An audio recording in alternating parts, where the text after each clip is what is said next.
Hi everybody. Thank you so much for joining us tonight. My name is Bex. I'm gonna hold this. My name is Bex. I'm on the events team at Books Are Magic, which is an independent bookstore just a few blocks from here, and we're so excited to have you all join us tonight to celebrate Ross Gay's new book, The Book of More Delights. We're so excited to have him and Patrick Rosal here tonight to launch the book and have a great conversation. We're so excited to partner with the Brooklyn Public Library. Thanks so much for hosting us here tonight. And I want to just point out a few logistics for how the night's going to go before we get started. So we'll be doing a raised hand audience Q&A towards the end of the discussion, and I'll be walking around with a wireless mic, so please feel free to start thinking of questions, but just hold them until the appropriate time. Afterwards, Ross will be signing books at the front table here tonight. We're going to have you all line up down the center aisle. Just to keep things flowing and keep things efficient, we are asking for no posed photographs tonight. But, say hi when you get the book signed. And if you're if you're joining us virtually on the live stream, you can buy the book at the link in the description. If you're here and you haven't bought the book, or you just want to buy another 10 copies, we've got a bunch at the back where you checked in.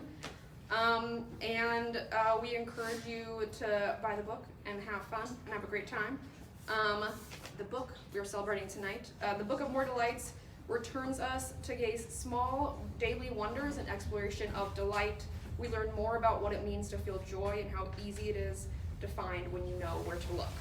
So tonight we've got, of course, the delightful, the wonderful Ross Gay. He is the New York Times best-selling author of essay collections, The Book of Delights and Inciting Joy, which we have in the back, and 4 books of poetry. His catalog of unabashed gratitude won the National Books Critics Circle Award and the Kingsley Tufts Poetry Award, and was a finalist for the National Book Award. Gay is a founding board member of the Bloomington County Orchard, a nonprofit free fruit for all justice and joy project, and has received fellowships from Cave Canem, the Bread Loaves Writers Conference, and the Guggenheim Foundation. He teaches at Indiana University. And as I mentioned before, he's going to be joined by Patrick Rosal in conversation tonight, who is the author of 5 poetry collections, including The Last Thing, New and Selected Poems, which was listed among the best books of 2021 by the Boston Globe, in addition to winning the Poetry Society of America's William Carlos Williams Award. He is a professor of English and inaugural campus co-director of the Institute for the Study of Global Racial Justice at Rutgers-Camden, where he heads the Quilting Water Initiative. So without further delay, please join me in welcoming Ross and Patrick.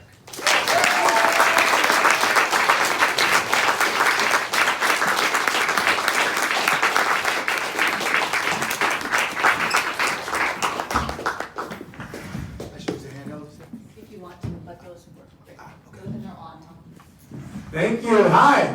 Hi. The mics work. Yeah, we gotta be careful.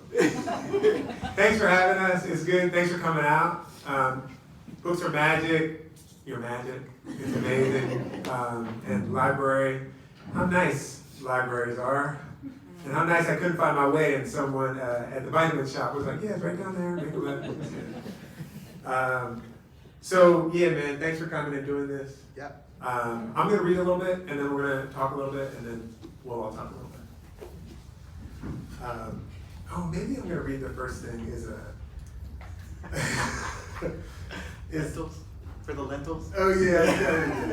This is just an introduction, so because it's a real good question. Why would you write another book of delights? Why would you call the book of More Delights? There's my editor. Blame her. Introduction. When I wrapped up the Book of Delights, thank you, too. Thank you for giving a shit about these essays and caring for them.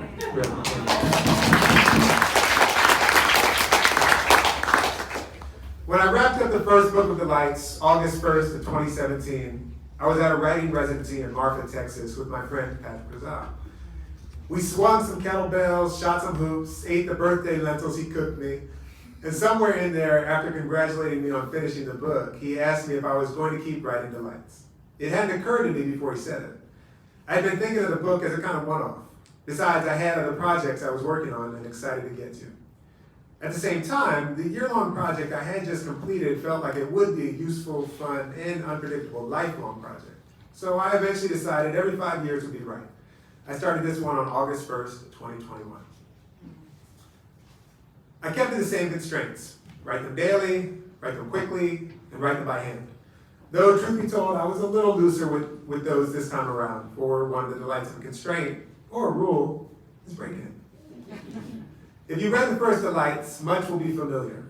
Bloomington, Indiana, where I live and teach, the garden my partner Stephanie and I tend and are tended to, lots of beloved friends, more considerations of public space, more, hard to believe, coffee shops, more interactions with strangers, more questions about power and authority, more books and music. More of my dear mother, who, as the days go on, has become one of the foremost prompts of my delight. And though some of the specific characteristics of the tumult during which this book was written might seem novel, the tumult, the trouble, the confusion, the rage, and the sorrow, I suspect, will not. But what feels like a discovery, I mean, I had a hunch from the first book, but now it's bloomed from hunch into understanding, has been given to me over these last couple years in conversations with readers who tell me they have taken up their own delight or some ancillary noticing and paying attention to what you love practice. Quite a few of these people tell me that they do their delight practice with other people. A morning phone call with delights, a Zoom delights group, a delight pen pal, a weekly amble of delights with a friend through the neighborhood. And several of these people have told me that their practice has inspired other people to do their own practices. As they thank me, sometimes suggesting I'm the origin point of their delight practice, I try to remember to point out to them that my delight practice, my delights, were likewise given to me. Whether it's the bird who told me to write the first delights, or the essays I was reading as I wrote them, or Patrick wondering if I'd write another one, or the people who gave me a beautiful notebook, or helped me in the laundromat, or hugged me in the co-op, or the news of all these delights groups, they've all been given to me. They've all been given to us. And they become more given and more received upon being shared. See Robin Wall Kimmerer. See Lewis Hyde. Which, quiet as it's kept, we seem inclined to do. Share what delights us. Share what we love. Footnote. Quiet as it's kept. And believe me, it's quiet kept.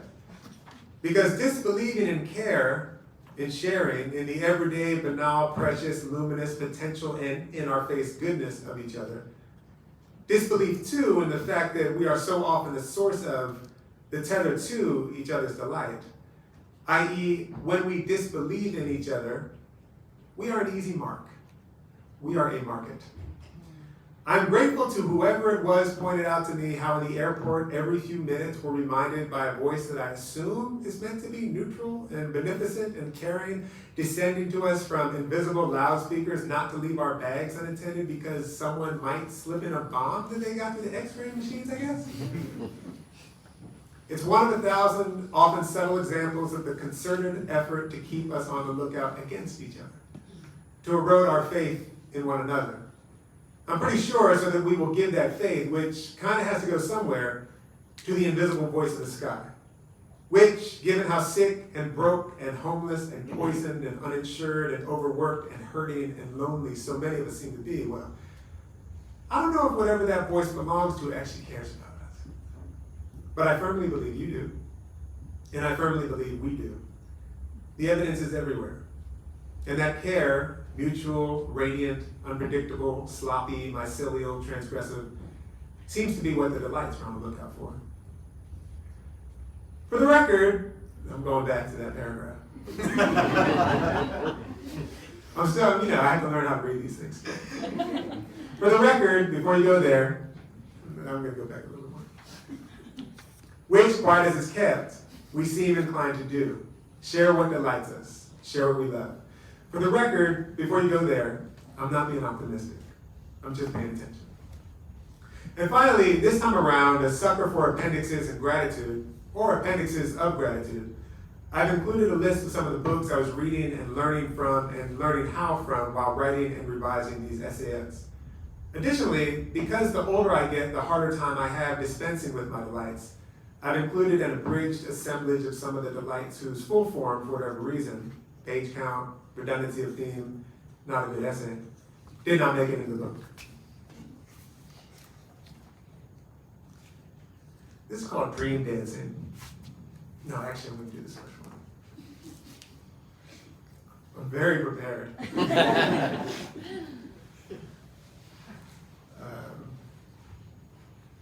And this one I kind of want to do because part of the fun about writing a sequel, which is not exactly how I was thinking about it, but like a part of a serial project, is that you're kind of referencing back. And one of the essays in here is a basketball essay. And it's referencing this essay when me and Pat were in Marfa, Texas, and we kicked the shit out of these little 12-year-old kids in basketball. And then I was like, oh, I shouldn't say kick the shit out of. And some little girl's like, I hope you beat them, you know. It's called All Right, Baby. My friend Bernardo and I went to the courts yesterday, and as we were running through our warm-up, about 100 mid-range jumpers, a couple young guys came over and asked us to play. Challenged us, it felt like, sort of lingering nearby, glaring at us a little derisively, it seemed, for the very act of warming up. Look at these dorks. And when we finished warming up, oh fine, limbering up, and checked the ball in, we promptly kicked the shit out of them. My bad. We got more buckets than they did. These kids were in their early 20s, babies. Though the baby who was guarding me, a wiry little guard and a snuggly of tattoos with a nice crossover and awful jump shot and reluctance to smile, was doing his damnedest to prove he was no baby. He was shoving me and elbowing me and wrapping me up and hacking me, all of which I was admiring, to myself and out loud. But when I blew a chippy jump hook and got my own rebound and was putting it back, he shoved me hard, square in the chest, and, being airborne, I fell inelegantly on my ass. Though I kept my eyes on the shot, which, dang, missed. When I was still on the ground, Bernardo and I made the briefest eyes at each other that held the entire history of mankind. By which I mean mankind. The beginning, middle, and end of every war ever made. But I almost immediately jumped up and applauded this kid for a good hard foul. And I even sort of hugged him, just this side of consensually. Which he warily accepted, barking as I was a slurry of coachly affirmations. Good stuff! Well done! All right, baby, that's what I'm talking about! Which, in retrospect, were probably directed at me as much as my assailant. By which I mean it was not too long ago that if that baby, or any baby, hacked me like that so openly and notoriously, I would have thrown at least one punch in the direction of this baby's head. More accurately, it would have been my body, my youthfully testicled body, my youthful testicles, doing the throwing themselves toward this kid's head, which, you know, things can escalate. Testicles can really go wrong. But not today, for not only did my testicles feel no urge to throw themselves at this kid, which, and this time it's true, would have hurt me more than it would have him, I felt myself feel nothing like rage or embarrassment or hurt or, God forbid, disrespect. The scrotum's bread and butter. Better yet, and it seems to me this ought to be the scrotum's bread and butter, I felt love for this little tough guy. And I felt myself feeling love for this little tough guy. So much love, I'm pretty sure it was also for my own little tough guy. Getting less tough and littler by the day.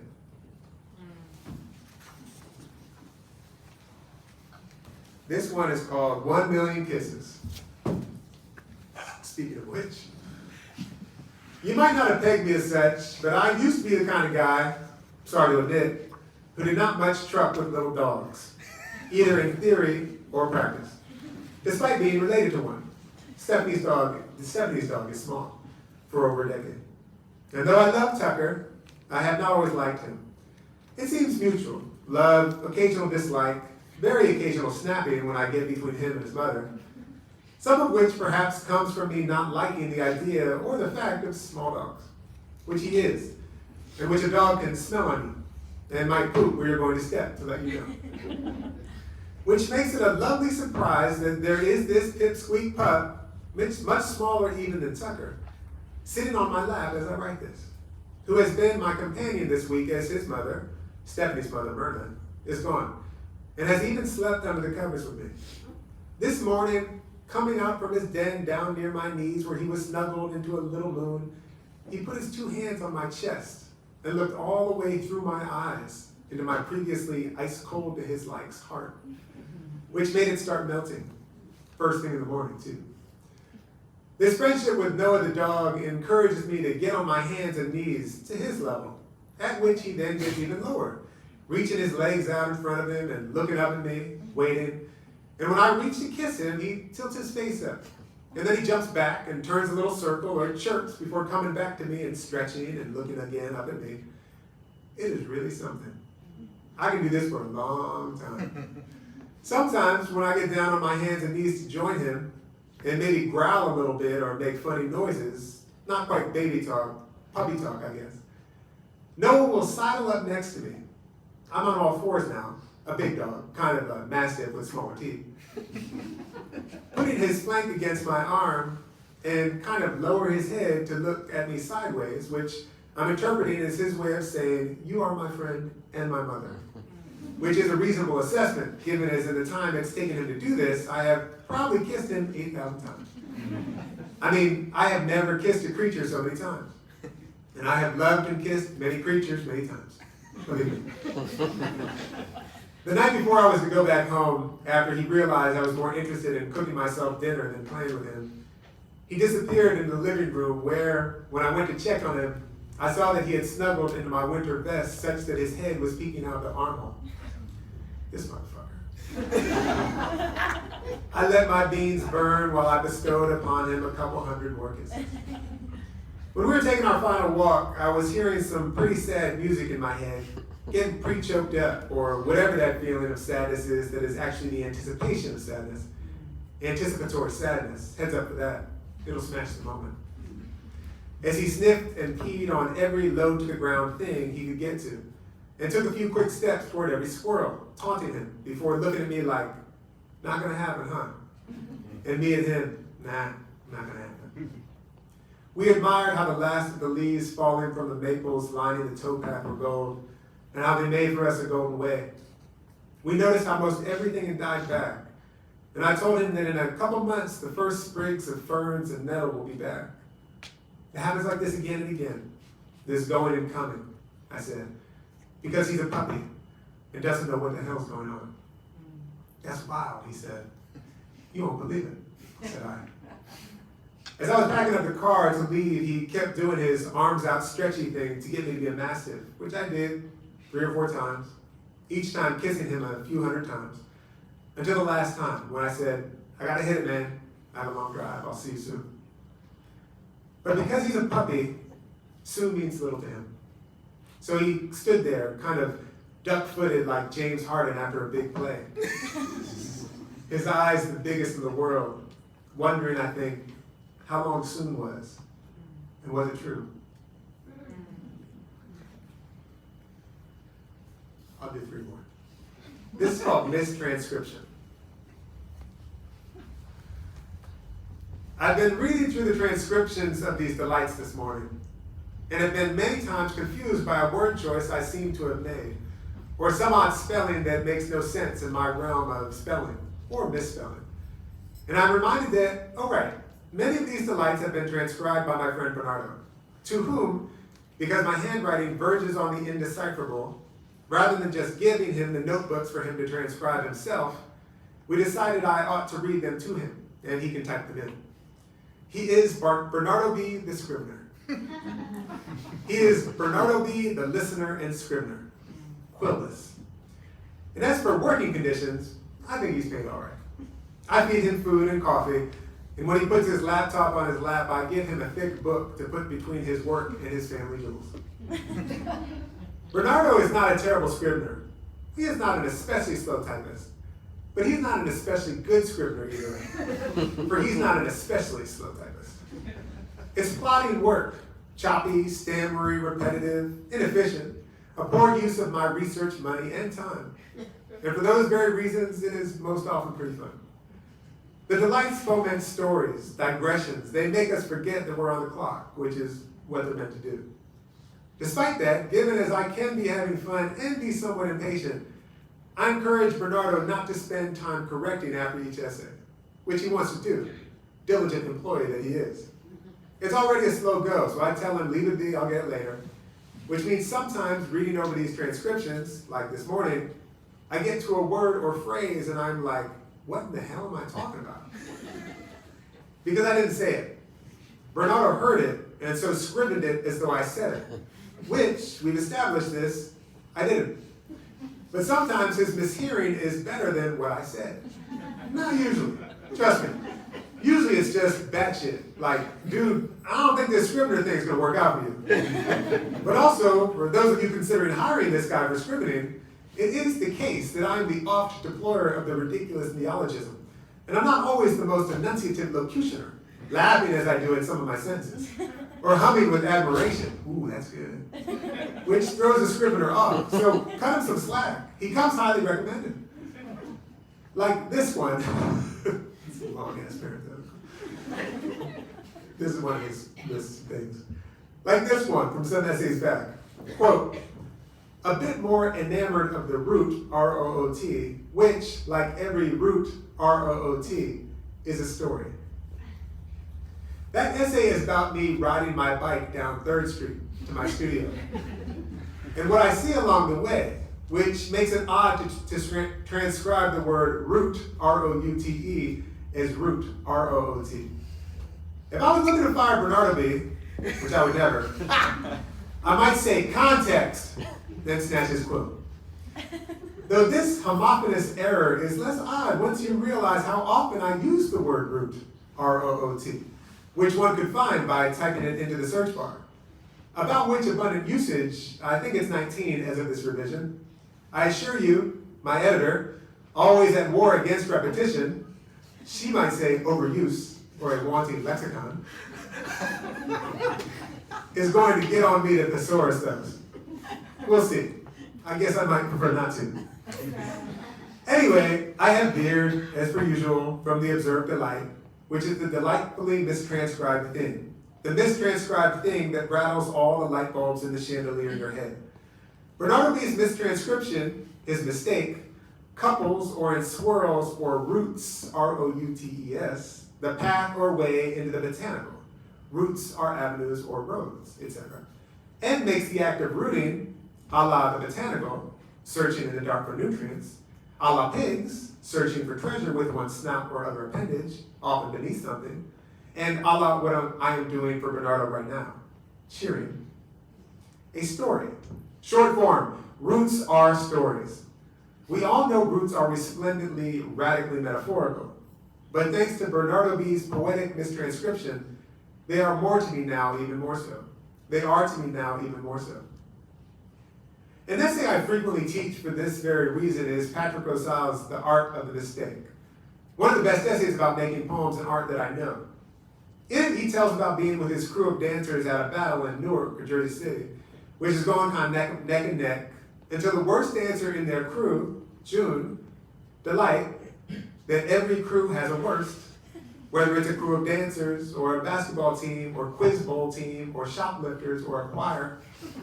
And our proclivity is, as we say in basketball, to hide that lead-footed motherfucker, which really means to play such that their lead-footedness is less bad, i.e. in hoop we will play a zone, so that we can keep them on the squad, which, the squad, is the only reason to play these games anyway. And this guy does a little top rock before unfurling into a suicide, a move in which you do an almost front flip, landing on your back, often with a demeanor of effrontery, arms crossed, posing, hand on crotch, whatever. In this case, June hit his suicide and while turning through the air, somehow tossed his unlaced shell-toe Adidas from his foot to his hand. And when he landed, he tucked the clunky shoe with those wide-ass shoelaces beneath his ear, chilling like, what now? Boom! His crew won, and it turns out, he confided later as they were celebrating, asking where he learned that it was an accident. He got lucky and caught the kick, which he actually meant to tighten up before they started dancing. And he got luckier still when, realizing his kick flew into his hand, he had the wherewithal to slide it mid-air beneath his head and pose like he meant to do it. Two more.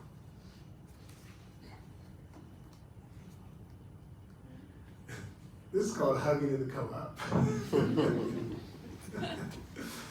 I am probably what you'd call a game or even enthusiastic hugger. And so the year or so long prohibition on the acts, like for those of us who went along with those recommendations, bummer.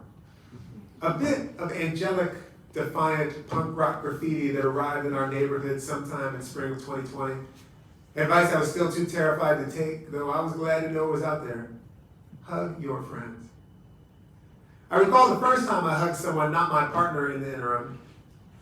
I guess not my partner or mother or a friend who was feeling suicidal for a little while, go figure, and showed up on our step in obvious and dire need of a hug, was in the co-op. And when we hugged, well, let's just say my body noticed it. And then a week or two later, during an official, though short-lived reprieve from the previous year or so long moratorium on hugging, before they realized not everyone was following orders and getting their shots, after which revelation the hugging had to slow down, or be only among an in-group. It was kind of like pre-Loving versus Virginia that way. Hugging the wrong person would doom the race. I saw another friend who seemed to have spent the previous year terrified, more frightened, or maybe differently frightened than me, but she had recently been protected and purified. And so when she asked if I was hugging, I opened my arms and said, yeah. And we two embraced. She leaned her face against my chest, and we melted into one another. Also outside the co-op.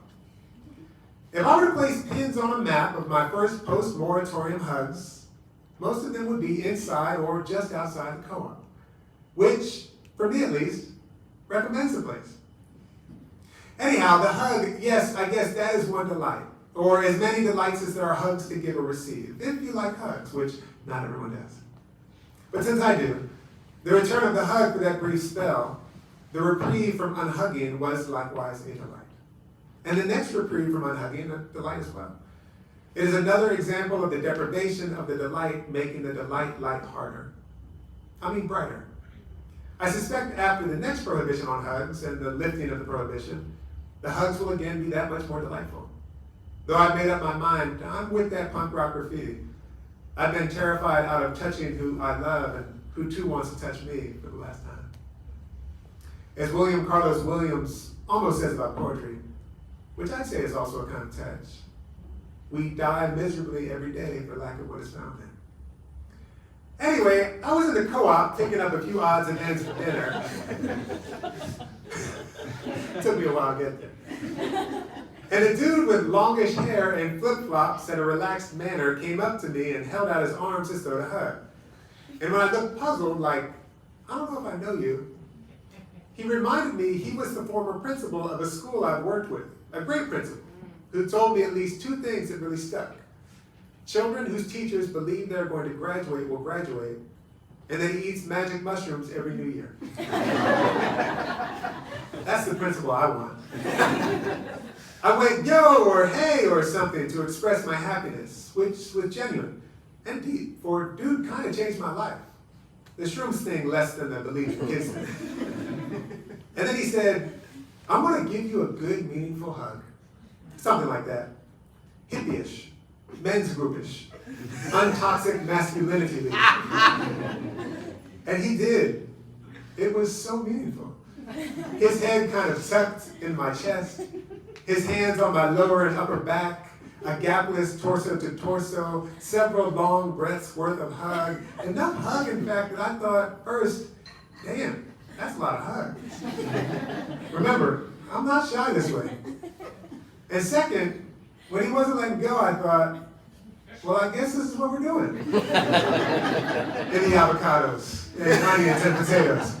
I think I saw some shallots. And I kind of dug in. I relaxed into it. Several more long breaths of hug. After which we had a brief but very eye contact-y conversation. Still 2/3, maybe 3/4, arm in arm. And I remembered why I love this dude. No, I'm just going to do this short one. We'll be all right. It's called Throwing Children.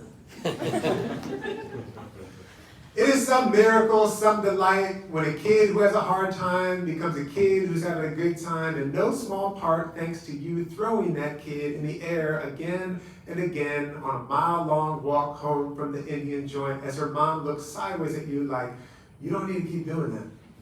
Because you're pouring with sweat and breathing a little bit now. You're getting a good workout, but even though it's sometimes very hard for you to believe, you say, I'm good. I'm good.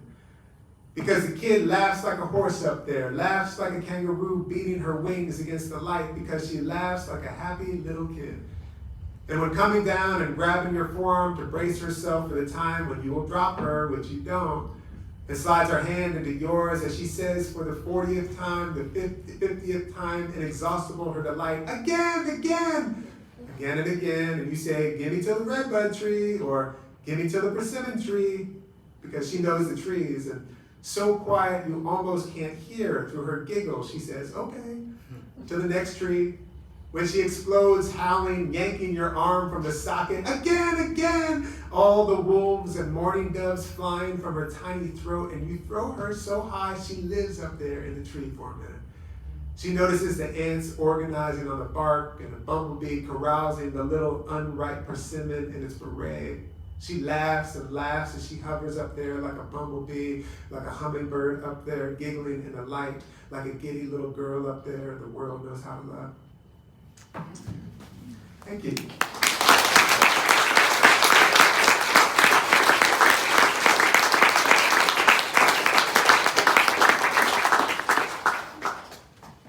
Beautiful book, man. Thank you. And thanks for inviting me to do this. You know, I was thinking that, over pandemic, John Woodayu's Contemporary American Poetry came out, and I read at his launch. And, it was online because it was in the middle of there was no live events at that time. And I remember thanking him when we were live. I said, hey, thank you for having this launch and the opportunity to shower. So I wanted to thank you. Yeah, my pleasure. I didn't shower. The funny thing is that my luggage didn't make it. I've been on the road since Thursday. My luggage didn't make it. So I might actually smell funny. But we've been friends a long time. Listen, man, so, this is the second book. This is more delights. And, there's a way, even, looking at the cover and hearing even the sound of the language, it's so full of delight. It's delightful. And for me, I would love for you to talk a little bit about, this is not necessarily a book of delights. The delights is a way to get towards something. And the thing that I see in the book is that this is a book about teachers. Virtually every essay, there's a teacher, some sort of teacher in there. I wonder if you could talk a little bit about teachers and the variety of teachers in your life and in this book. Beautiful. One thing is that, that's a great observation. And I was thinking about even that kid who shoves me down. He's such a teacher. He's such a teacher on a bunch of levels. The kid in the last piece is such a teacher. So one thing, first I want to to that question, I want to wonder, is part of this kind of practice, whatever, this observation, noticing what you love, etc. practice, is part of it about locating the folks who can show you how to do that, even if it's in a kind of negative way, But the other thing I want to say is that this book, you're right. There's these teachers who would not we wouldn't say overt or outright are teachers, and then there are people like you whose work has meant a lot to me. Gerald Stern shows up in the book. As you mentioned, that 1 Million Kisses essay seems to be a riff on Troy Derricott's poems about Teddy, the goldfish. I think that's a great observation. You know, Susan Sontag, there's an essay in here about Susan Sontag's elegy for the writer Paul Goodman. And so many folks in here, and I don't know. Well, what is it that most people think that teaching is and that teachers are, that you discover along the way, in sort of looking back at the writing of this book, that in some ways it kind of reorients for us what teaching is and who teachers are. In other words, what's the kind of conventional notion of teachers and teaching? And what is the book giving you in terms of a new understanding? Yeah, I mean, probably there's something about like instruction. We think of teachers as sort of like, you know, giving instruction. And so many of these sort of teachers in here are folks, I think, some of whom, you know, that was definitely my relationship to them, but some of them are like, you know, there's this way that like, when I think about that Sontag essay, it's a book that arrived to me from my friend Dave's kid, Sam, and I've read plenty of Sontag, but I hadn't read that essay. And that essay in particular felt so significant at this moment. It's called, I don't know, I call the essay like something like to respect each other's madness and right to be wrong, you know? Because she's sort of respecting Paul Goodman's madness and right to be wrong. And there's some way that like, maybe this book is not, maybe this book is interested in sort of finding the teachers who are sort of ambiently in one's life, you know, and articulating them as teachers. Some of whom, like I said, might be the kid who like knocks you down on the court, but some of whom might be the people who in another, you know, whose books you may have read in class, but for whatever reason you didn't, you know, or any number of other things. What do you think? I mean, there's a way that the book arrives at that Sontag essay, and I think that it's important for that title about that phrase of the right to be wrong. Like, I wonder if there's something about teaching that is a claiming of a right to be wrong, and that's not a kind of stubborn like this is my way and I'm willing. I want to be wrong. Yeah. It's that I want to take a chance to understand something that I don't understand. And that process always risks the possibility of you being wrong. Yeah, that's it. When you just said it, it's something about in here wants to be witness to the potential, the fact of change. That's it. And I feel like teachers who are serious are not trying to fix, are not trying to seize, are not trying to sort of improve actually. Really what they're doing is trying to make this space where we're able to witness and be participant in, to witness our own change, where we're able to witness our change, and maybe witness our loving change, or maybe witness our change with love, you know, to unfinish us in a way. Mm-hmm. And that's very good. Well done. I mean, that's beautiful. It's great. I mean, even just like, you know, I understand that these are like discrete essays. It's like a book of poems in a lot of ways. You could just kind of jump through, but there's a way that the organization, the sequence of the book, and really, you know, all the kind of self-deprecation and struggling and kind of, it arrives at that very late moment in the book. And it feels the moment in our culture, like even like, if you're a black writer in the tradition, it's like, that's a righteous brother, right? We say that's a right, that somehow you're full of being right. Yeah. But there's also a way of being wrong that's right. Absolutely, absolutely. And that's like, this kid asked this beautiful question to me the other day, this undergrad. And it was something around the thing of like, is there a certain way that if you get a book, you have a couple books on your belt or something, maybe the books be pretty good. Is there some compulsion or some desire to be good? And I was like, absolutely. And I so badly want to refuse that. Because to be good when shit's wrong is not to be good. You know what I mean? Yeah. And there's a lot of invitation, a lot of sort of compulsion to be good. But I'm not at all interested in that. Good is pretty safe, I think. Good is safe. Yeah, good is safe. Yeah. I was thinking, you mentioned toy, and I want you to say a little bit more about that, but related to that is you texted me the other day. So we went to Sarah Lawrence together, and Thomas Lux, the poet, who's gone now, we both studied separately with Tom. We met in Tom's class, dude. Oh, that's right, Yeah. man. Yeah, when I was waitlisted and you were already in his class. Yeah. I went to go visit Tom's class and I sat next to Ross. But there's a couple of things that I'm thinking of in terms of Tom.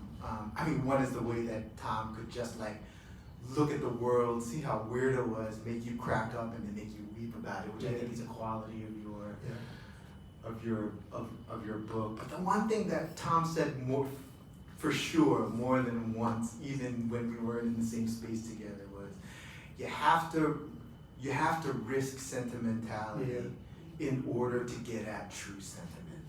I think that's related to Toy. If you don't know, Toy Derricott's, it came out before her Selected. She had this series of poems about this, those little Siamese fighting fish they used to call them, and she had this little pen, and this sequence of poems about this stupid fish in a bowl, and she develops this relationship with this fish, and I'm like, why the fuck am I reading this? These And it's in The Undertaker's Daughter, It's right? in The Undertaker's Daughter. That's the name of the book. Yeah. You know. Anyway, all that to say, man, is that Toy and Tom, as teachers, sort of beg us, implore us to risk sentimentality. Totally. Can you say a little bit about risking that? Yeah, and I want to say too, I think in Tom's poem for his unborn daughter or something like that, you know, I have a poem called Poem for My Unborn Child, if ever you'll be. Totally written. I think Tom says something like, I think it's in that poem, he says something like, in one hand the rage and the other the wonder. Yeah. Oh wow. You know? And then Toy, in her poems, you know, which to me are just some of the most important poems that we have, and her essays, weird nonfiction, experimental, just remarkable book. One of my most important books is The Black Notebooks, her book of nonfiction. It came out like 98, 96 or 98. And there are things that she does in there. Like I get the impression that Toy is deeply uninterested in doing what she knows how to do. Yeah. As a writer. Absolutely. You know? And there's a way that she prefigures Claudia Rangi. Oh yeah. Right? Like we see Absolutely. Claudia's sort of like genre bending stuff and really amazing. I mean, just Claudia's books are incredible, but there's a way that Toy's books really kind of pave the way. And there's a way that all that formal experimentation mirrors the kind of emotional risk that she's kind of trying to take too. Yeah, I think of Natural Birth, which is maybe her second book, Toy's second book. Yeah. It's just astonishing. Yeah. It's astonishing. And it feels like it could be, you know, it feels like there are all these writers, myself, like Rachel Zucker, Claudia Rankin, like so many people who I almost can't quite imagine these writers without that book, you know. I want to just, I think this is related, but I just want to take a little bit of a turn. You know, again, I feel like it's a disservice to the book and the depth of your thinking if people sort of reduce this to like, this makes me happy. Mm-hmm. There's a kind of antiseptic quality to delight. I read your books and they have a dialectical quality. Mm-hmm. That there's no way that you can acknowledge delight without somehow its opposite, and then of course it's kind of synthesis. Again, when I read, I feel like you're kind of redefining for us delight, because every single one of these instances of delight throughout the book, I wondered to myself what the relationship between delight and forgiveness is, particularly self-forgiveness. Is that a relationship that you think about? I never have. It's because I'm Catholic. My dad was Catholic. But I love that, I mean, first of all, yeah, you're right. Like there is some kind of, you know, you can kind of blame the title, you can blame whatever. You can also blame a kind of, you know, I say this in the gentlest way when I'm feeling gentle, a kind of immaturity, you know, to to want to read these books, these essays, is like what you said, antiseptic, purely happy. Yeah. Because that's just like a childish notion to me. I'm gonna die. I think you're gonna die, and it might hurt. So, that's a ground that we have. So that's one thing. I just and that's like a longer contemplation. That might be like another book. But in terms of forgiveness, I wonder if these essays, there's a kind of curiosity, a fundamental curiosity about these essays. And to come back to the teaching, one of the things that, like to say it again, one of the things that I'm interested in writing, the reason that I write these days, I think, is to be able, like the reason that I teach at this point, is to be able to look at my thinking and have some kind of an archive of my transformation. Which is also to say, to sort of archive the many ways that I've changed. Which is also to say, to archive change. Forgiveness, as I think of it, requires, well, I don't know, but I'm so, like, I'm not Catholic. So I don't know anything about forgiveness. But I do wonder about this thing called debt. And I'm very moved by Fred Moten and Stefano Harney's chapter in the Undercommons on debt. And debt effectively being this sort of unrupturable connection. Debt being something like entanglement, actually.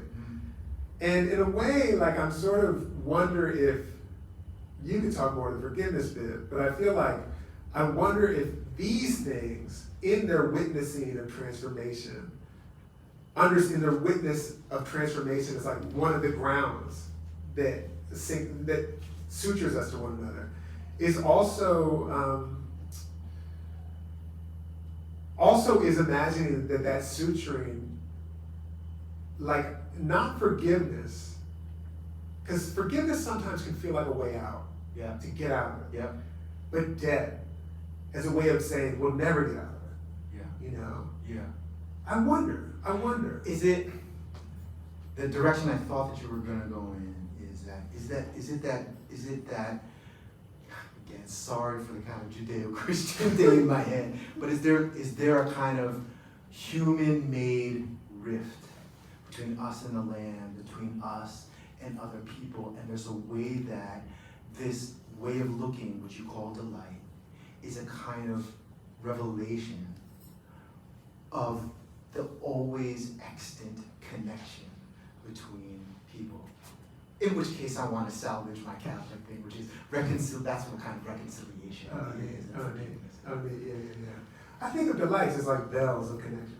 Oh, wow. Yeah, it's like, here goes a hummingbird, like in the flocks right over there. Ding, ding, ding, you're connected, you forgot. Ding, ding, ding. Yeah. And there are other things. I feel like the practice of gratitude is an attending to connection. Or I feel like, the witness or the practice, which I think of the practice of joy, or the falling into joy, is a kind of witness or supplication even to connection. But delight feels like these little alerts. Yeah. Yo, Yeah. You smell something delicious. Yeah. Yo, you're connected. Yeah. Delight is it's the pleasant bell. Yeah. Is there a way that you can think of, if delight is a kind of a reminder or a reverberation of connection, is that disjuncture, that disconnection, rather than thinking of it as, say, a flaw, that it's necessary? Is there a way that kind of disconnecting from other beings and the land is actually a necessary part of being alive, and makes delight possible? How do you think about disconnection? Is that something that you chastise? Like, how is that a part of your way of being in the world and the way of seeing? Yeah, I don't know. I feel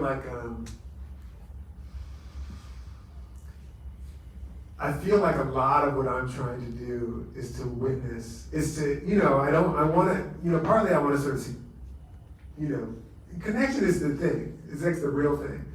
And so sometimes when I say I want to like participate in the antidote, I kind of want to, I'm shy to say those things because I'm like, the real thing is connection. The real thing is entanglement. Right. That's the fundamental thing. The alienation or the disconnection or the, whatever is the other thing. That's what emerges. That's what pops out of the ground. But the ground is still fundamental connection.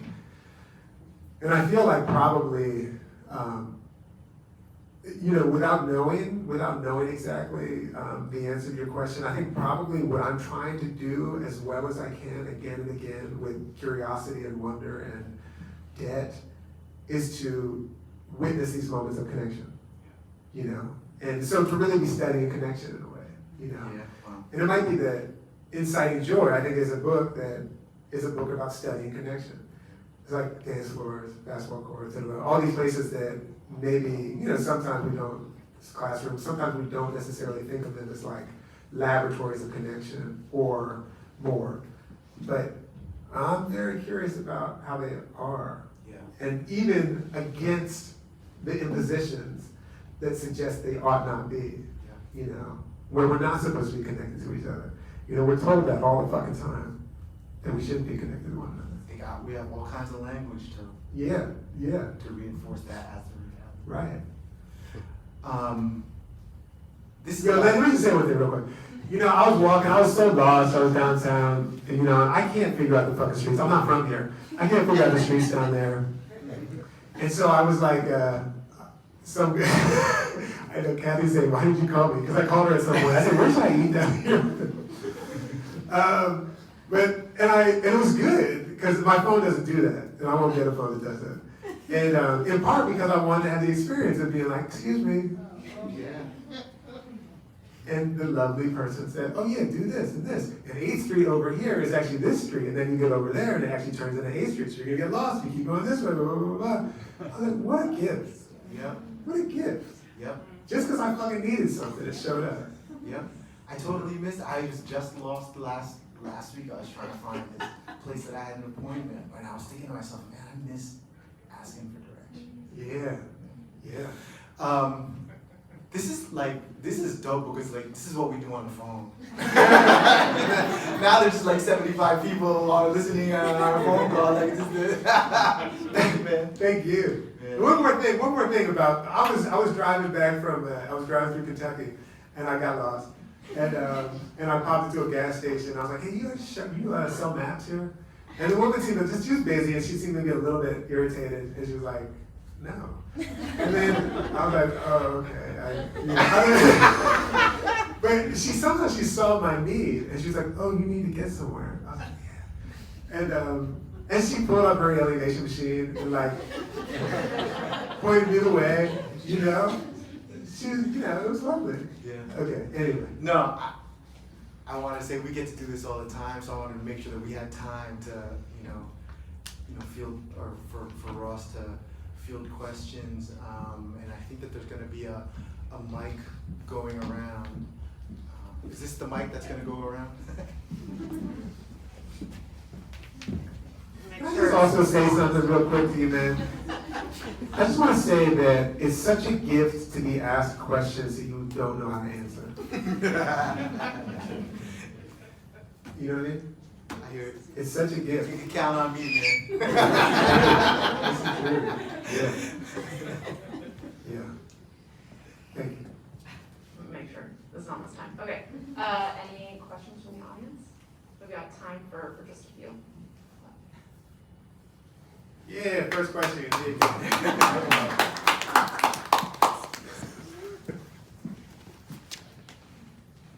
So I actually found you through Catalog of Unabashed Gratitude, and I was wondering how your writing process of essays and poetry, how they're similar or different. What are some things that you do for one that you don't do for the other? Yeah, great question. I never have a good answer for this. I'm asked that quite a bit, you'll be surprised. But the other day I was driving in a cab. I was in San Francisco. I was driving to getting a ride to the airport, which I thought was so neat. Like, when you're in the cab, you're the ride. The cab calls you a ride, and the cab gives you a ride. But I was thinking about this question, and the way that I thought maybe this is a reasonable way to explain it, that it's not that good actually. But I'll say it anyway. I used to be a basketball coach for a bunch of years. And one of the games that we would play is, the basketball court is a certain size. I don't know, it's 50 feet across or 90 feet long or something. We would often play a game where you can only use like a third of the court. So you're learning new boundaries inside of the game. And it teaches you all these things. It teaches you certain kind of efficiency of movement. It teaches you a kind of concision of movement. Whereas the bigger game allows you a certain kind of more fluidity. You can say that even the grammar of those games is significantly different. So I got to work that out better. That was just like in a car. But I will say that, so with the Book of Delights, it came to me that I'd write essays every day for a year. It never in a million years would have come to me to write poems every day for a year. And so I do think I can say, without being totally full of shit, that I think there's a kind of unknowing that I turn to poems for that is greater. The unknowing that poems hold for me is greater than the unknowing that essays hold for me. Something like that. And it's not that both forms or genres, both whatevers, to me, I'm interested in what I don't know, and I'm interested in the unknown.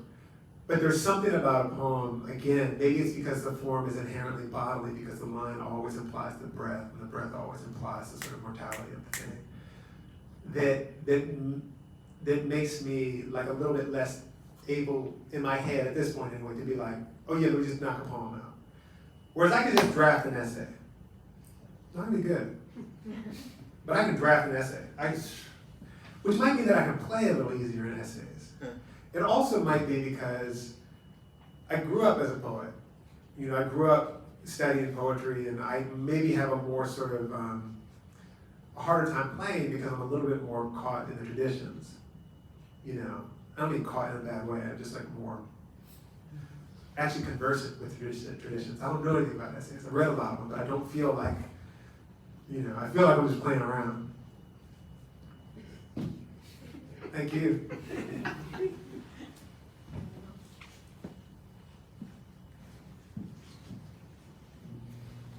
Yes. Hey. So earlier you were talking about the basketball story, you got the hard foul, and in previous times you might get up and be angry, fight this guy, but you kind of approach the situation with love, it sounds like. Do you have advice for people with loss? On how to approach Just it? age. Get over it.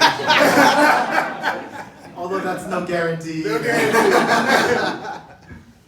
Yeah, just, how to approach situations with love and less frustration and anger. It is weird. I had this experience. I was 26 years old, and I was in a PhD program, and I was in a men's league game, and we were going at it real good. And this dude was talking really good shit. And he was like, "He'll be spitting teeth for weeks."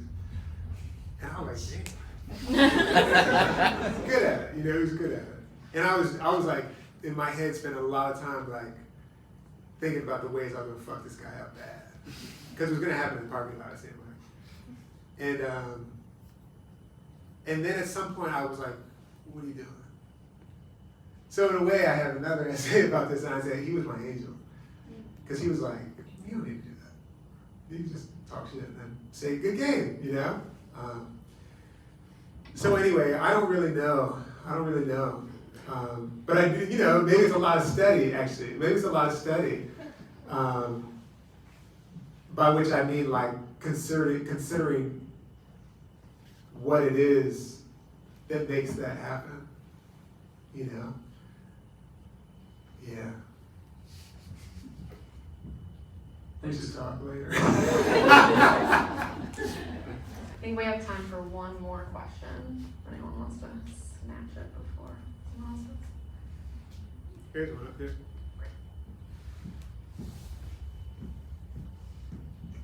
Hi. Yeah. So I feel like I can speak on behalf of everyone here that the pandemic affected the way that we see life in general. And my question to you is, how has COVID, the pandemic, affected your life and your writing or writing style? It's a loaded question, sorry. Yeah.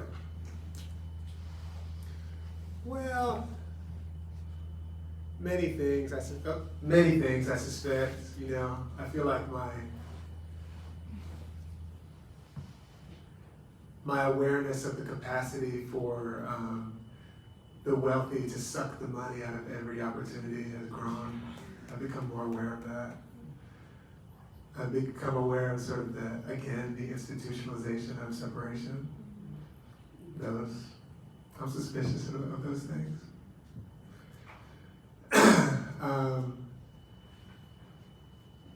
And on, you know, and on. But how it's changed my writing? Such a great question. I haven't thought about it at all. But it's funny that I have been thinking harder about connection, you know? And the Inciting Joy book came out like a year ago. And it's wondering about these things in a very sort of intense way. And this book is clearly, you know, like I said, it's wondering about connection. So in a way, it might be the case that, thank you, that it has sort of refined my subject, you know, where, you know, like even, you know, sometimes I think, oh, my subject is joy, a kind of complicated joy. Joy, which means like the practice of our entanglement, or joy, which means the ways that we help each other carry our sorrows, or something like that. But I think this maybe has helped sort of refine those things, absolutely, and maybe the refinement of like the connection, the necessity of connection in the midst of the imperative to tell us that connection is a lie, something like that, you know? Something like that. That's a good question that I keep thinking about. Thank you. Thank you. Yeah. Thank you so much for being here. Thank you everyone for coming. Yeah, thank you so much for coming. Wait. We have like 2 minutes. You want to say no, but you got to end it. It's my thing. Well, we got to be out of the library at a certain time, but I want to actually read this for Books Are Magic. This is called Friends. Friends, let us do our best not to leave this life having not loved what we love enough. I learned today from Dave that Joseph Fox Bookshop has gone out of business. I hope it wasn't the pandemic, by which is really meant the lockdown policies that made the rich richer and kicked the shit out of most everyone else. I just looked it up. It was. Anyway, there is a cliche circulating these days like genital warts, meant to suggest something was jarring or upsetting or super heart-stirring or something. I assure you someone is saying it at this very moment. I hate that I, too, am about to say it, but the news that Joseph Fox had closed felt like a gut punch. When Dave said it, I actually put my hand on my tummy and said, ugh, and no, and why, to which Dave shrugged and made a sad and sympathetic face. He loved the store, too. Joseph Fox was a beautifully curated bookstore, for my taste, which need to be yours. Lots of essays and nonfiction, lots of poems and novels, and nearly whole runs of certain presses stuff. I think a bunch of the New York Review books, that whole Melville House Last Interview series, I think. I remember probably a bunch of those Petite Penguin classics, and several of the Stout Archipelago bricks, books with which to make a house that won't blow down.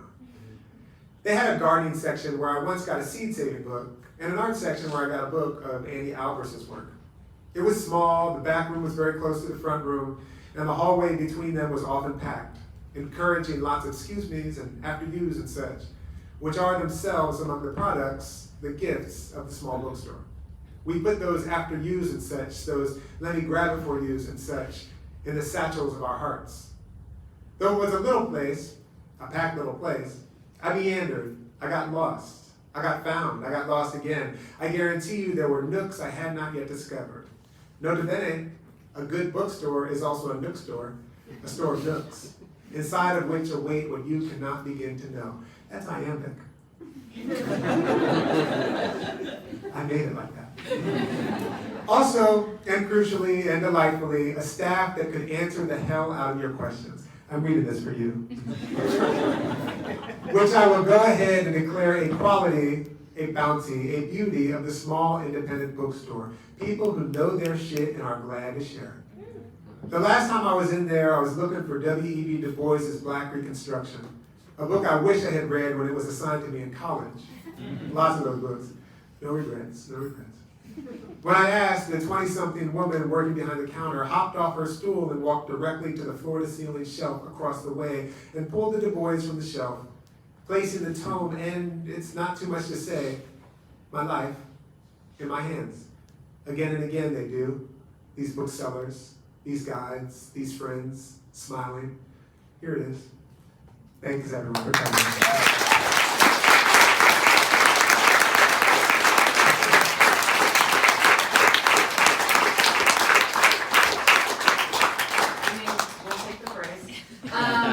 Thank you all again so much for coming.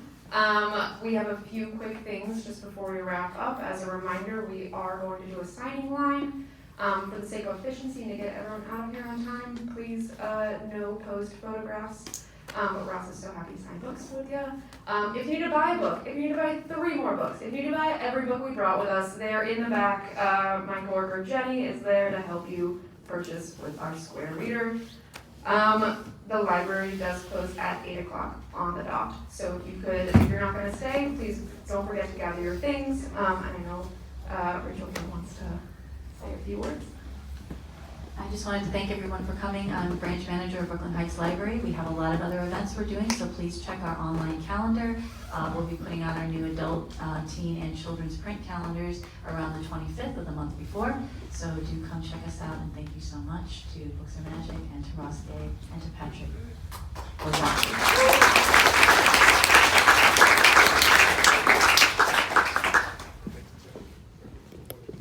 You can move.